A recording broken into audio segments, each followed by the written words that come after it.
Welcome to Not in a Huff with Jackson Huff, where we interview newsmakers, storytellers, and all-around interesting people. Sit back, relax, unless you're driving, and enjoy the show. Here's Jackson. Hello. I am Jackson Huff. This is Not in a Huff. Thanks for joining me. As always, really appreciate it. This is the second week of my interview with Chris Tritico. Now, normally I say go check out the different episodes. You got all kinds of fun ones. Some may not be for you. Hopefully, you get something out of all of them. But this week definitely is one that you had to have listened to last week. It's kind of it was a two-parter, and we kind of ended on a cliffhanger. So if you're listening to this and you didn't listen last week, stop it right now. Go listen to last week's episode with Chris Tritico and come back, listen to this one. It'll mean a lot more to you. But of course, this week I'm interviewing Chris Tritico. Second part of the interview. Mr. Tritico is an attorney from Texas. His big thing is that he was the attorney for Timothy McVeigh, who was the Oklahoma City bomber. Last week, we talked about how he got involved in the case, his first meeting with Timothy McVeigh.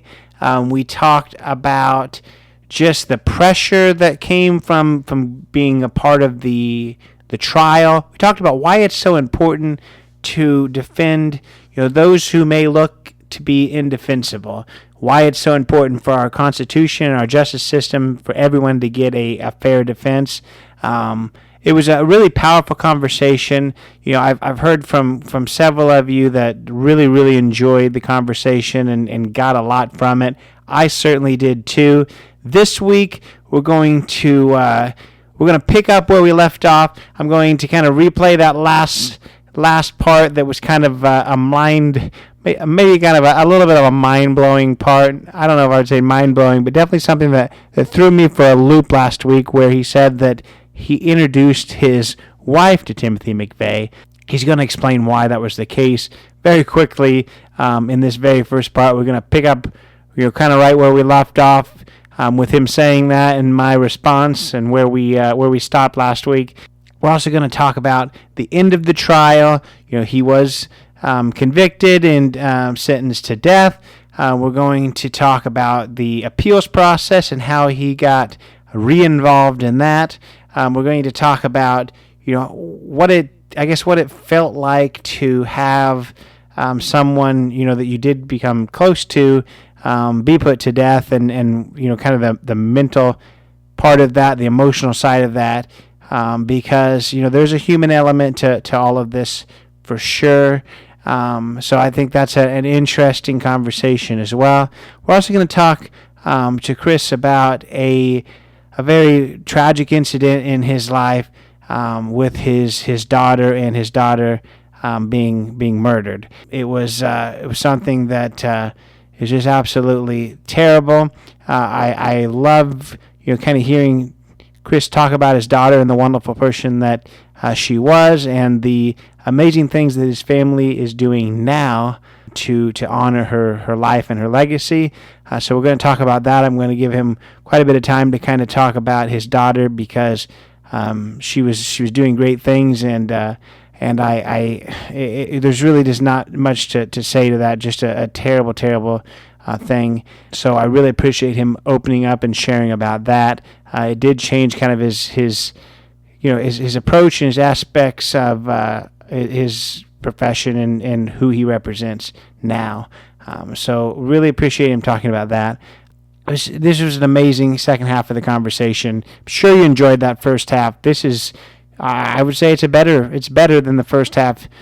So I know you're going to enjoy this. Again, if you're still listening and you didn't listen to last week, again, go check out last week, because that is kind of the foundation of everything for this week. But without further ado, here is the second part of my interview with Chris Tritico. And right before the trial ended, I flew Debbie and the kids up to Denver. And I brought, not the kids, but I brought Debbie over to the courtroom and introduced her to Tim, and she shook his hand. And she, when she, later on, I had to go to work. So she sat and watched the trial that day. And that night, I said, what'd you think? She said, well, he smiled at me. I said, what the hell did you think he was going to do? I don't know. I don't exactly that may be the one thing I don't know exactly how to take that you introduced your wife and him. I don't know. That maybe that throws me for a little bit of a loop. Well, I thought it was important that she meet the guy that I had just spent half a year with. That makes that I understand that. So in kind of wrapping up the trial, this is something that kind of just really, I guess, threw me for another loop was, the lead lawyer, Stephen Jones, like you were talking about before, kind of his big thing in the defense and kind of what he threw out there is that there was a lot more people working on this than just, Timothy McVeigh and Terry Nichols. So he mentioned, that there's probably people that got away with parts of this. You didn't seem to necessarily maybe prescribe to that same thing, but talk a little bit about that. Well, so my role in the case was forensics. And so I didn't have to buy into that. And I didn't think that was a good defensive plan because if you prove that Tim is one person in a greater conspiracy, you still put him in the middle of a conspiracy to blow up a building. And he still gets the death penalty. And so I don't know how that wins the case. It's not mitigation. In a conspiracy case, it's not mitigation. And so I didn't think it was helpful, but I didn't have to deal with it because it didn't affect what I was doing. And so I just said, if y'all want to do it, it doesn't affect what I'm doing, run with it. But I had made my objection to it and I told them why, and that was their business. Yeah. So when you're, obviously you didn't know, probably most of the other attorneys on the case, you didn't know Stephen Jones beforehand. You weren't a woman like he wanted to begin with. So I just wonder, you did spend so much time together. You kind of went to battle together and got a lot of scars together from it. What does that relationship look like going forward? Obviously everything can be different, but is that kind of have bonded you together, or is that just created, friction because of all the high stakes and it's not something that's put you in the same room much since? Well, Stephen and I live in different states, and so we don't talk very often, but we've sent cases to each other over the years if the need arose. I don't have any problem with Stephen. I think he's a good litigator.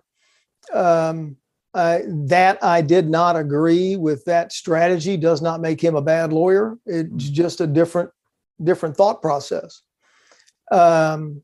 It's not anything. It's just the way it is. And so we get along fine.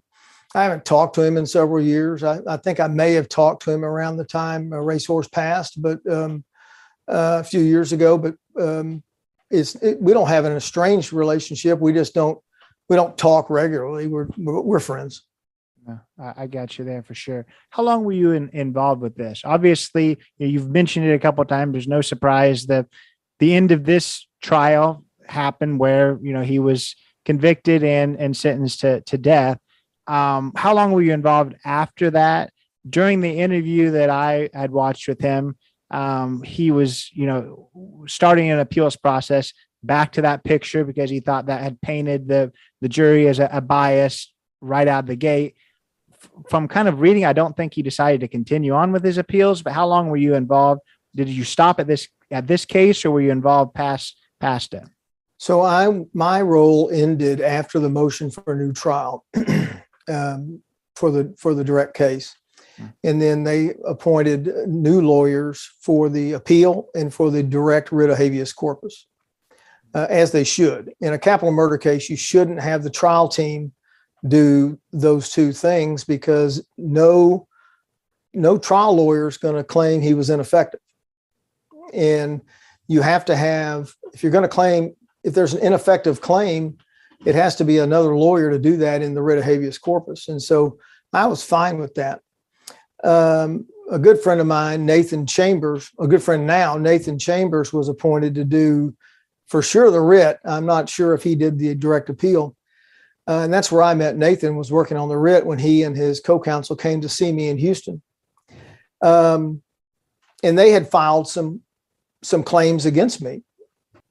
And we talked about it, and he asked me if I agreed. And I said, well, no, I don't. But, if you think that's the case, then go for it. I'm not going to stand in the way.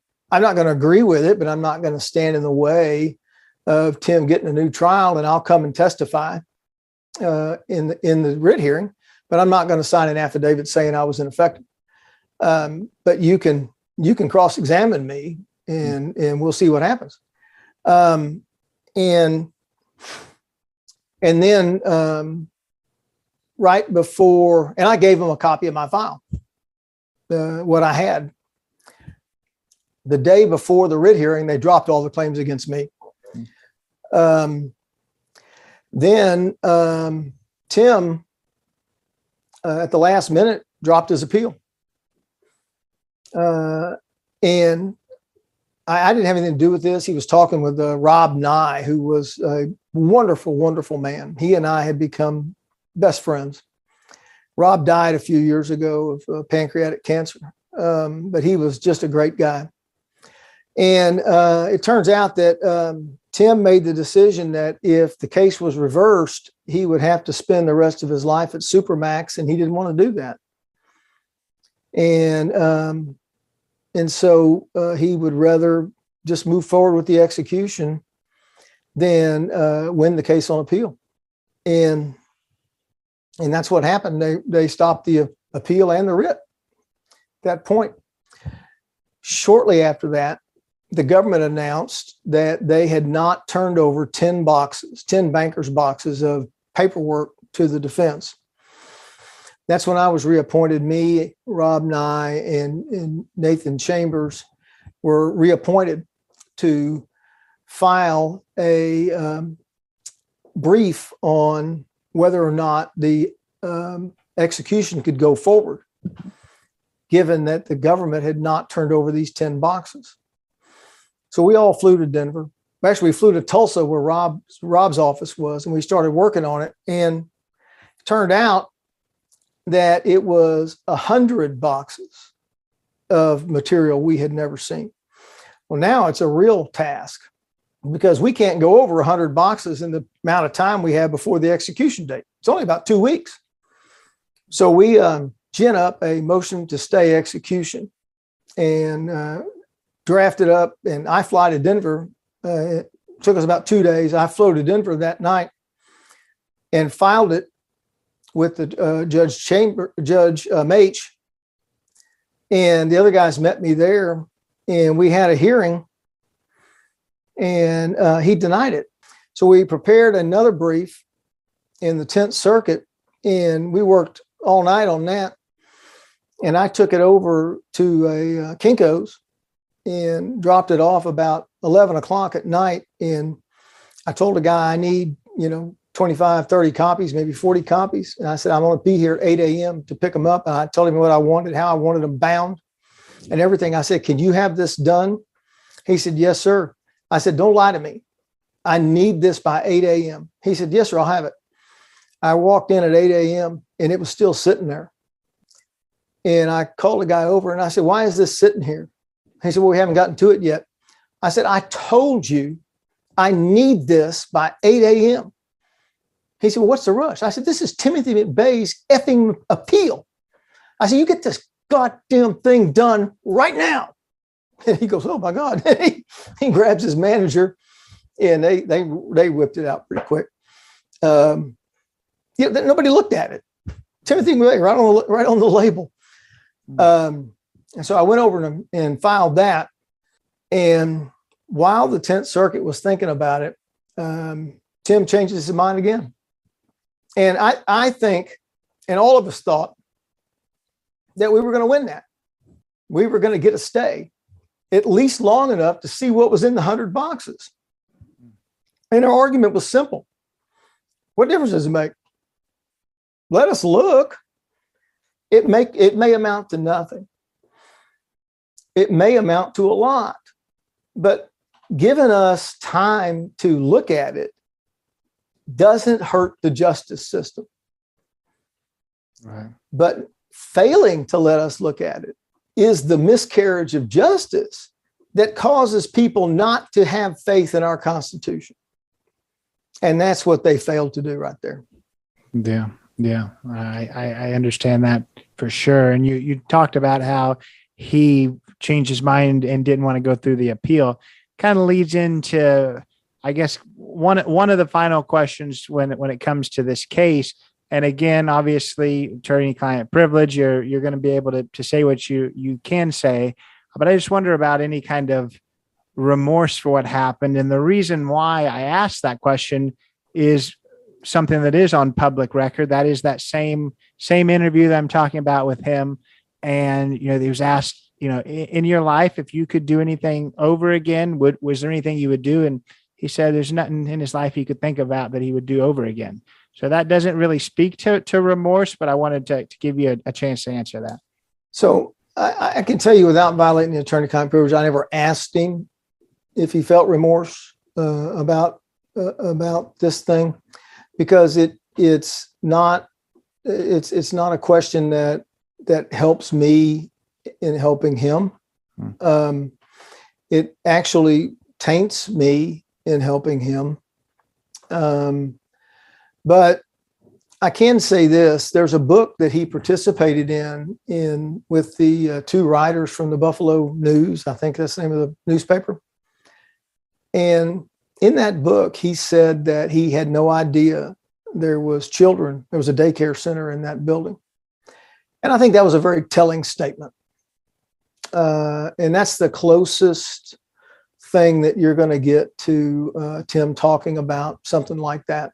And I think that was a truthful statement from him. Yeah.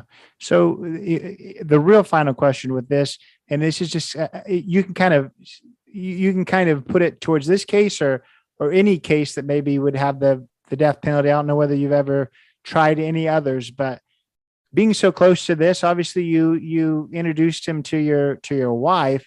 What was that time in 2000, I think it was 1 or 2003, one of the two, that he was executed? I don't know. I don't know what's the feelings like on your end. Obviously you understand that there was a huge thing, and your personal opinions of the death penalty doesn't necessarily matter, but just from a personal standpoint of knowing the person, knowing that he could have picked a different path, what was that like for you emotionally? So this was, we had been working for over 30 days, 7 days a week on this now, and traveling all over the country working on this case. And we were all exhausted. And we had been in Terre Haute for about 4 or 5 days preparing for the final part. I'd seen Tim the day before, talked to him. And it was my first execution, first client executed. And it was a hard day for me. I've since had another one executed, and the second one was the final one for me. I said, I'm not doing this anymore. I can't handle watching people die. But it was a really rough day. The circus-like atmosphere, and I'm not jumping on the media, but they're doing their job, but it's just this circus-like atmosphere, and it's a frenzy, a feeding frenzy, and there's questions coming at you from every direction, and it was depressing. And when I wasn't in the death chamber when he was executed, Rob Nye and Denver were. He had selected them as he should have, and I was perfectly fine with that. But it was a very sad, emotional, hard thing to go through, to be out there and answer those questions and try to stay professional and talk about this case, for the last time. And then they're asking you, how do you feel? And what they're doing is trying to get you to cry, and it's pretty difficult. Yeah, I understand that for sure. So you kind of just mentioned it there about your decision not to continue on definitely with capital murder cases, but I believe you decided not to do much when it comes to murder at all anymore. Talk little bit about that decision. Well, a year ago, December, my oldest daughter, Maria, was the victim of a murder. And she and her fiance were on the beach in Florida where they lived. And it was just 3 weeks from their wedding. And two gangs were showed up over 200 yards away from them, unbeknownst to them and their friends, and got into a fight and started shooting at each other. And a stray bullet hit my daughter in the head and killed her. And it's a big change, a sea change for me in my life and my family's life, and certainly her fiance's life. And as I have looked at my career and the things I've done, I've decided that I'm going to ease out of the violent cases and not do them anymore. As I said earlier, if I don't feel like I can do my very best, I'm not going to do it at all. And I feel as strongly as I did the day I started 34 years ago that everybody deserves the best defense that they can get. But I just don't feel that I'm that person anymore, because I can't stand up for somebody in a crime of violence with my daughter's murder on the back of my mind. And I just don't know that I can ever get over that. Yeah. No, and so I've decided to retire from that. Yeah. No, I think that's understandable.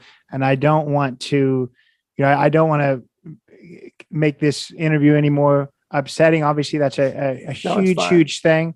But I do want to give you just an opportunity, because we did briefly meet Maria in, the In Defense documentary.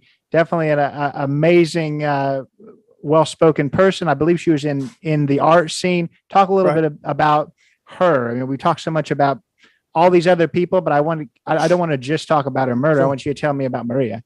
Maria was a bright, shining light. She went to Texas State University here in San Marcos, Texas, and earned 2 bachelor's degrees, one in photography and one in metalsmithing, which I didn't know what the hell that was. I thought it was welding. She turned out to be jewelry making. And she left Texas State and went to the Art Institute of Chicago and earned a master's degree in art therapy. I didn't know what that was either, but that's where you use art to assist people with their problems and their issues, and the art helps them talk about the problems. She got that degree when I was talking with her one day about Tim McVeigh. I didn't know this until till we made the show in Defenso. But she got the art therapy degree because we were talking one day about Tim McVeigh, and I said, honey, behind the crime is a real human being. And all you have to do is dig a little deeper, and you can find this human being and you can help him. I don't remember saying that. I don't even remember having the discussion, but she did. And that was her catalyst to go into the Art Institute of Chicago and got that art therapy degree. And with that art therapy degree, she treated veterans with PTSD. She treated young ladies who were stuck in sex trafficking and helped them learn how to get out of that and get their own businesses. Her and her friends created a 501c3 and went to Haiti and helped young ladies whose families forced them into prostitution to earn money, and helped them learn how to make their own businesses to get out of prostitution. She also spent some time at the Cook County Jail in Chicago treating prisoners, inmates, to Cook County Jail. That's the kind of lady she was. She started making jewelry, and her jewelry was just starting to take off. She entered 3 pieces in the first jewelry week in New York. And she called me and said that she had done this. I'd never heard of jewelry week. Turns out it was the first one. And she said, I was hoping that one of them would get accepted. They accepted all 3. And I said, well, honey, that's great. You're going to go, aren't you? And she said, well, I can't afford it. And I said, no, you're going. And so we bought her and Chad, her fiance, tickets and said, you go. And Debbie, my wife, and I met them there for the show. And it was great. And she got so much exposure. And then she got invited to shows all over the country. And her jewelry was getting real exposure all over the country. She was getting invited everywhere. She had been named about a month before she was killed. She had been named the next CEO of the Lighthouse Art Center, where she and Chad worked in Florida. And then she was killed. Yeah. Well, I appreciate you sharing for sure. I mean, obviously a life taken way too soon, way short, and there's not really much. There's not really condolences I can give for that. But can I say one more thing? Absolutely. Debbie and I have created in her memory, in her honor, the Maria Tritico project. It's Maria Tritico. MariaTriticoProject.com. We're just getting it kicked off, but there's a landing page there, and hopefully we'll have some events and some things coming up later this year. And so anyone who wants to join us and help us, we're gonna fund the things that were important to Maria, and we hope to have this up and running and sustain the things that were important to our daughter. Absolutely, yeah. What I was going to say is, it's evident that she made a huge impact, and I love what you're mentioning, because you're keeping that impact going. So that's really special. I like that a lot. I want to kind of wrap things up a bit. Obviously, we left you in 2001. You've done a lot of things since then. How has this case impacted the rest of your career? And then what have you been up to since then? Well, it certainly had a big impact on my career. It got me a 3 radio shows, and then a television gig that I've been doing for the last, 13, 14 years here locally. And then the In Defense Of was all that was a direct result of the Oklahoma City bombing, and of course my working on television and working at it. But all the interviews that I did after that trial helped me with that. But the boost to my career is immeasurable. So what I've been doing since, I think the biggest case that I did since then was a 10-year-old boy who was accused of and convicted of murdering his father. He shot his dad 6 times in the back when he came to pick him up for visitation. And my partner and I took that case, and it was a crazy case. The parents hated each other, and it was a divorce gone bad. I don't want to go through all of it, but the mom was the primary culprit in convincing the kid to do it. Nobody could prove it. And the mom is the one who hired me. After she hired me, she told me she didn't have the money. And I get down to court, and the parents of the deceased bring a lawyer. Well, about a week later, the parents of the deceased have gotten custody of the defendant. And then they bring a lawyer in to sub me out. And the parents of the victim want to hire the lawyer to represent the defendant. And so I talked to my partner, and I said, we can't get off. We got to fight this. And we got to do it for free. And my partner said, you're right. We can't get off. So we took that case for free. The judge, fortunately, gave us the expenses, but we tried that case for free. He was the youngest murder defendant in Texas history. When we finally got it to trial, we used 1,200 jury panel members to get a jury of 12. I'm sorry, 1,700 jury panel members to get a panel of 12. It took 3 months to pick the jury. At the trial, there's a Texas law that says that a psychologist can testify about the state of mind of a defendant in a murder case as to why he did what he did. I know what the law is because Racehorse Haynes is the one who made that law, and I worked on that case. And we briefed it. We had an expert who was going to testify about it, and the prosecutor argued that the law says it's a reasonable man theory, not a reasonable child theory, therefore it's not admissible. And I said, Your Honor, that's silly. And if you go with this and he gets convicted, which he will, this case will be reversed, and it'll be reversed on that point. The judge, by the time we went to trial, was a brand new judge. It was his first trial. Biggest case, very first jury trial, unprepared for all this stuff. And he thought about it, went in the back, obviously made some calls, comes back and says, well, I'm going to go with it. I'm sorry, but your motion is denied. I said, okay, just remember what I said. And they found him guilty. Case was reversed on that point. The day I found out that it was reversed, I went over to his courtroom and it was packed. Opened the door and it was packed. You remember those E.F. Hutton commercials? I opened that door and everybody stopped talking and they looked at me. I said, I just came by to gloat.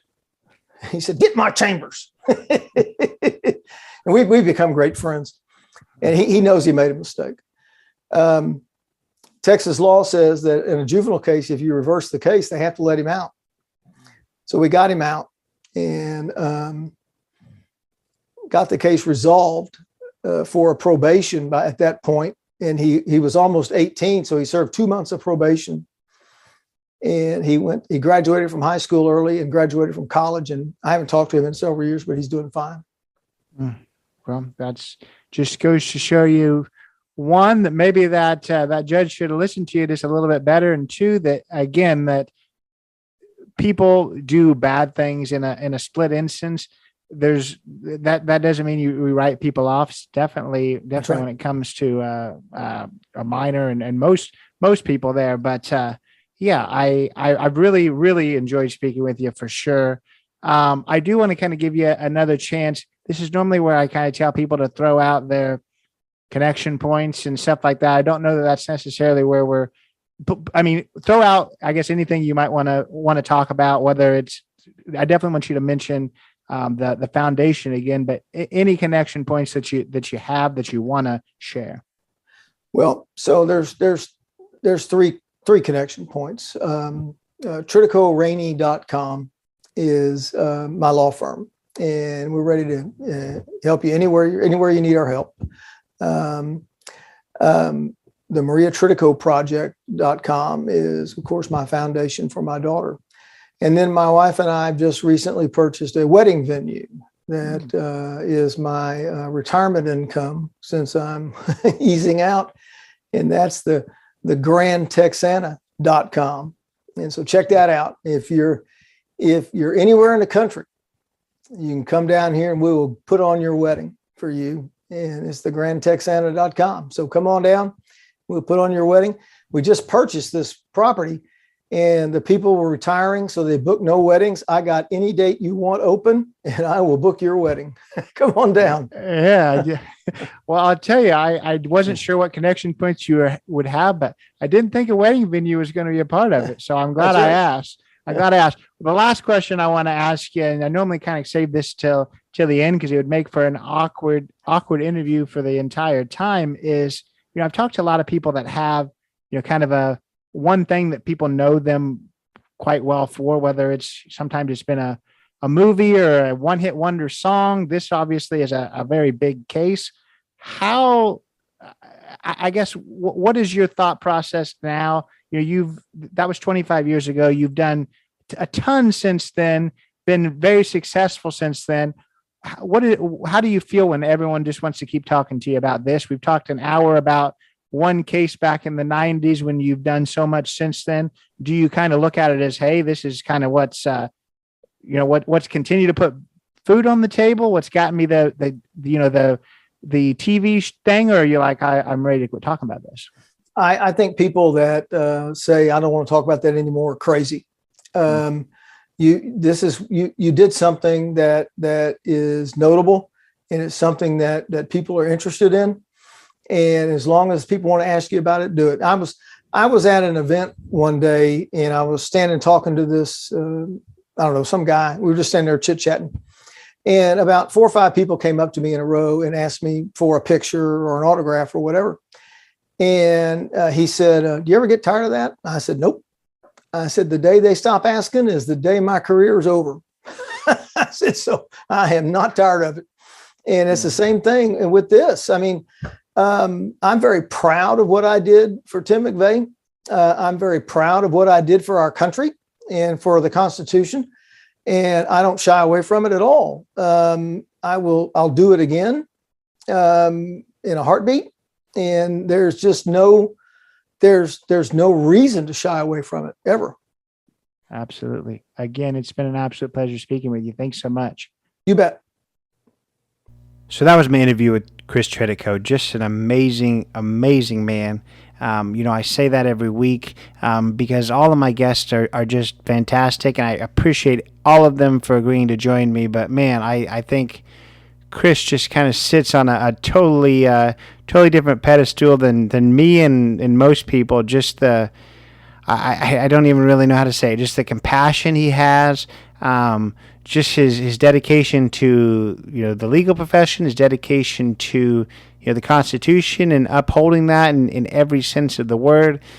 We talked to him, of course, about the Oklahoma City bombing and his representation of Timothy McVeigh. But this week he talked also about the tragedy in his own life with his daughter Maria and her murder, with a stray bullet, just a completely crazy incident. Just a senseless murder when she had so many great things going and just doing some amazing things. And I know Chris, with his Maria Tritico Foundation, is going to continue that legacy. Chris was very recently in the news again. I don't want to kind of mess this up. I'm going to add the article in the show notes. But my summary here, and it may be a little bit off, but just kind of another mind-blowing thing with Chris is with his daughter Maria. She was murdered a few years ago, I believe, at the end of 2020, and so it takes a little while for cases to happen, of course. And Chris was recently in the news because and again, this is me paraphrasing, and I'm going to put the article, but my understanding was the murderer had been caught. He was a teenager, and his attorney was not doing a great job, and the teen's grandmother was upset about what was transpiring and how her grandson who did kill Maria Tritico, is accused of that, was not getting fair representation. Chris, this is where he came in and just his dedication to the law. He actually went to court and stood with the grandmother and said that this murder deserves fair representation. This person who is accused of killing his daughter, he stood with the grandmother and said, the murderer, the accused, deserves fair representation. I don't even really know what to say to that. That is completely putting your principle first and foremost, and just it just shows the kind of person that Chris Tritico is. Just an amazing person. I don't know. It's almost just. This is mind blowing to me. This is something that I really think that we're all lucky to have heard from Mr. Tritico. Just an inspiring person. That's truly what Chris Tritico is. I don't have any more words to say to that. Just I can't fathom what he went through to be able to do that. But it just shows the compassion and the moral grounding that he has. I'm kind of in awe. I'm in awe of him, to be honest with you. But to move on from that, do check him out if you need any legal representation in Texas or anywhere else. I sure hope you don't. I hope everything is going well. But should you need legal representation for a happy thing or maybe something that's not, man, I couldn't think of a better person than Chris Tritico and anyone who is partnered with him, like Mr. Rainey, I'm sure is a great person as well. So his law office website is going to be in the show notes. He talked about that wedding venue. Amazing person to speak with, I'm sure. Working with him and the staff of that venue, if you are wanting to plan a wedding, will be an amazing thing too. So go check that out. Go give him all of the support that you can there. Go check out that foundation. As of this recording, I'm unable to find the foundation website. I'm going to work on that. If I can't find it, it's going to be in the show notes. Of course, go check us out. Follow us on Not in a Huff podcast on Instagram, Not in a Huff with Jackson Huff on Facebook, jacksonhuff.com, all those places. Give us a 5-star review on Apple and on Spotify. Always appreciate that. Go write a review on Apple. Appreciate that even more. What an amazing guest. So glad that he was the person who kind of broke my, that streak of just having shorter interviews, one week. No way I could have cut anything out that Mr. Tritico said this week. Amazing person. And I know he's going to continue doing amazing things. Inspiring person, a great guy, and it was an honor to speak with him. But we'll see you next week. I'm sure to have another great guest next week as well. So we'll see you then. Take it away, Chris. This has been Not in a Huff with Jackson Huff. Thank you for listening. Be sure to join us next time, where we will interview another amazing guest who is sure to make you laugh or make you think. Or, hey, maybe even both. But until then, keep being awesome.